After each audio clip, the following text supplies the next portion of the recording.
সবজি নিয়ে চলে এসছে মামারিপাড়া থেকে। সিম, উচ্ছে, লেবু, শসা, এখানে রয়েছে গাজর বলছি, ভেন্ডি, ঢ্যাঁড়স, যাই হোক। আর সবজি বাকি বলছে সেরকম ছিল না, বাকিটা কালকে আনতে দেবো। কচু, পুঁই শাক বা লাউ, ফুলকপি এখানে সবসময় সিজনে পাওয়া যায়।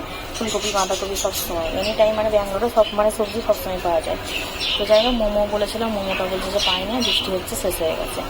আর 8টা বেজেও গেছে, এখন তো বাজে রাত্রি 10টা বেজে গেছে, 10টা বা হ্যাঁ এখন রাত্রি 10টা বেজে গেছে। তো মাংস এনেছে, সব ফ্রিজে রেখে দিয়েছি ধুয়ে ডাব্বার মধ্যে। এইটা রান্না করবো, তো আপনারা সঙ্গে থাকুন ব্যাস।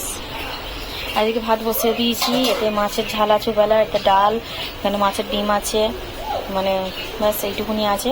আর চিকেন তন্দুরিও একটা আছে, তো গরম করে আমরা খেয়ে নেবো। যাই হোক, আপনারা সঙ্গে থাকুন। আর কী পরিমাণে বৃষ্টি হচ্ছে দেখুন, এত বৃষ্টি হচ্ছে। আজ রবিবার, প্রচুর বৃষ্টি হচ্ছে। কি পরিমাণে বৃষ্টি হচ্ছে, রাত্রি 10টা বাজে, পুরো ওপর মনে মানে ভিজে গেছে সব। তো এখানে কামিনবালা, কাঁটাবালা তো বিল্ডিংয়ে নেই বেশি, কামিনবালা সব মানে নির্ঝুম হয়ে যায় 10টা বাজলেই, কারণ ওরা তো 6টায় ওঠে, 8টার মধ্যে মানে সব জির কাজে বেরিয়ে পড়ে।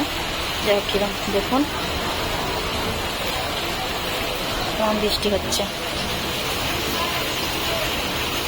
খুব জোর বৃষ্টি হচ্ছে, কিন্তু এইখান থেকে মানে বোঝা যাচ্ছে না অতটা, বিল্ডিং থেকে করছি না আমি ভিডিওটা।